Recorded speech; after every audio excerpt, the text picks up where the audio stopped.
What is a book? Now there's two ways that you can answer this question. First of all, it's some paper with some ink on it. But second of all, it's thousands of hours of hard work, experience and struggle by some of the best thinkers in the whole entire planet, condensed down into something you can hold in your hand and absorb the key lessons in just a few hours. I think we can all completely agree that reading is something that can completely change our lives. But when I first decided I wanted to start reading, I ordered a load of books off of Amazon, but when it came down to it, reading was either too boring, so I didn't do it, or when I did do it, I'd only read a few minutes until I got too bored or got distracted by something else. Sound familiar? So in this video, I want to share with you every single thing that I did to get a consistent reading habit where I read around 2 to 3 books a month. Not too much, but it's consistent. But the best thing is, I don't find it difficult anymore. I actually enjoy it. So I want to share with you every single thing that you need to get a consistent reading habit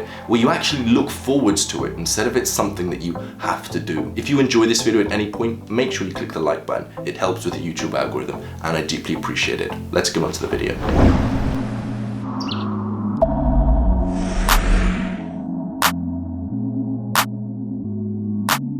All readers love reading, but how do you actually start to love reading? Well, the answer is simple. Instead of diving deep into a book that you know will really benefit you, pick a book that's easier to read that you'll actually enjoy. What's important is the long-term habit of reading, so start by finding something that you love reading and then later on tackle into the deep stuff. And when you're picking a book, don't just pick any book. You want to pick books from people who are where you want to be.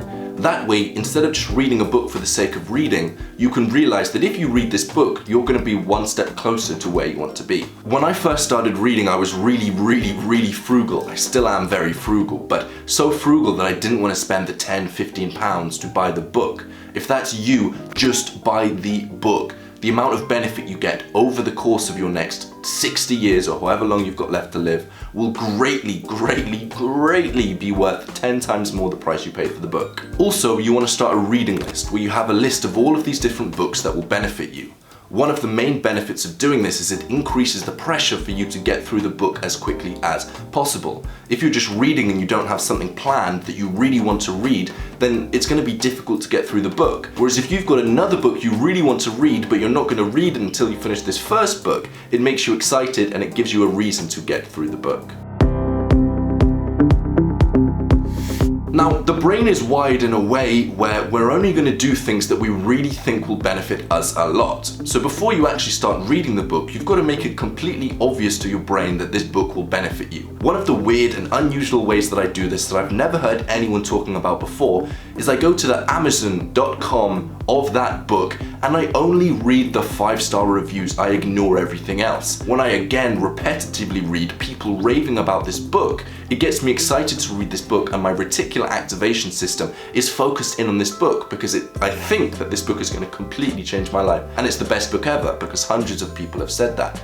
That way when I read, I'm excited to read, but also I'm going to absorb the information more because my brain thinks that this book is really going to benefit me. And what I mean when I say this, I literally mean going to Amazon.com, looking up the book you want to read, clicking on it, then going here and clicking on the 5-star reviews.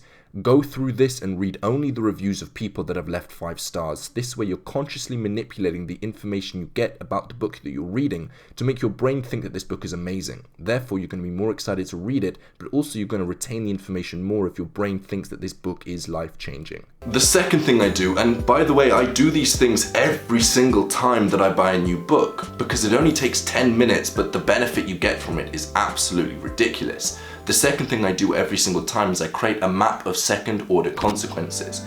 This is something that the people in the procrastination program have heard me talking about endlessly, but let me briefly explain what it is. In life, there's an action and those actions have consequences, but those consequences have more consequences. So if you do one thing, it's not just the direct consequence that's going to affect you, it's the consequences of the consequences of the consequences. So this book that you're going to read, write down the benefits you'll receive from reading that book. It may be you're going to become more wise. You're going to understand how to overcome a problem that you're facing. You're going to feel like more of a reader.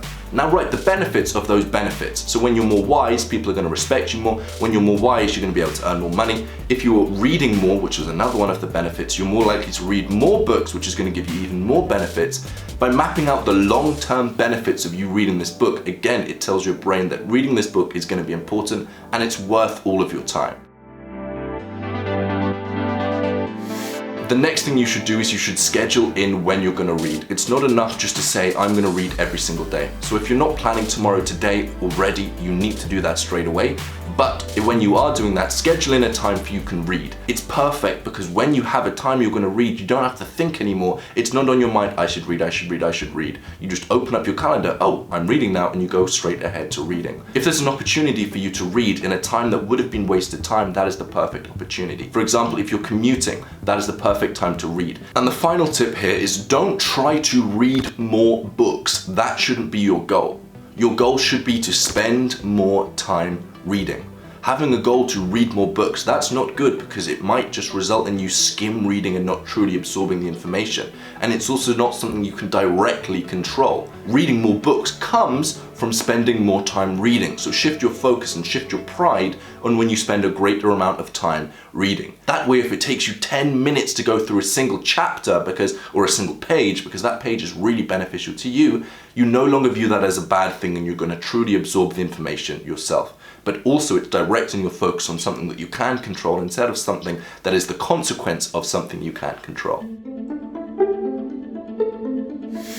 You should always start small. It's better to walk than it is to run and trip over. You've got to recognize how long you've got left to live. It's many, many, many years. It's better to start slow and increase the habit later on than it is to go too fast, burn out and stop reading.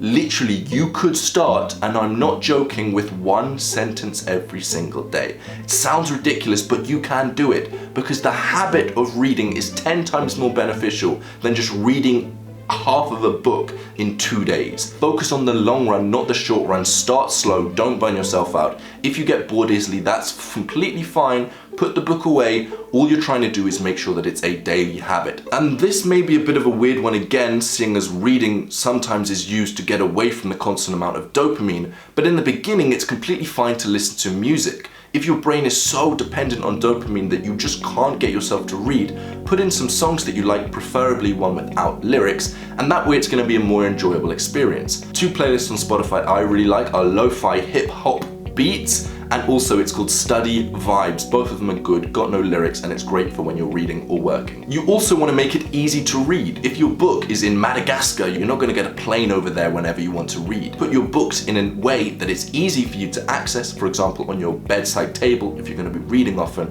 but you also want it somewhere where it is visible, so that if you forget to read, you've got the visual cue to read. Also, you want to find a place in your environment where you like to read, where your brain associates that purely with relaxation and reading. If you go straight to your desk where you spend a lot of time watching YouTube, there's going to be so many habits formed around that environment that when you go there, it's going to be difficult to read. Ideally, if you walk to a park and you read there, that is completely perfect. It's going to be so much easier for you to concentrate and not be distracted by the habits that you formed previously. One of the interesting things about reading is that it's a delayed gratification task, which means that when you do it, you don't receive all of the benefits immediately.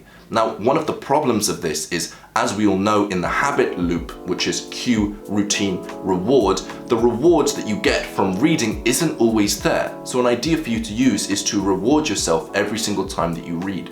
And a great example could be eat some sugar-free sweets, or it could be do something that you love. It could be play video games, or you could tap into social pressure, which I'm going to get into in just a second, to get the benefit of other people telling you that you did well. And whilst we're on the topic of that social pressure, one of the great ways that people in the procrastination program have started to introduce habits is to use the power of positive social pressure or accountability. So when you join the procrastination program, you get assigned with an accountability partner, but we also do weekly challenges where we all jump in and we hold each other accountable to implement these new habits. So if you really want to read or you want to introduce habits easily, but you don't know how to do it, then I suggest, of course I'm going to suggest this because I'm going to benefit from it, you go to andrewkirby.net/growth, enter your email there, you'll be able to apply to join the procrastination program, and this is a complete plug. I will benefit from this, but so will you if you join the program. So I deeply appreciate you watching to the end of the video. If you enjoyed it, make sure you click the like button because it helps with the YouTube algorithm. It helps me and it also helps other people find this video. I deeply appreciate it when you click the like button, and I'll see you in the next video.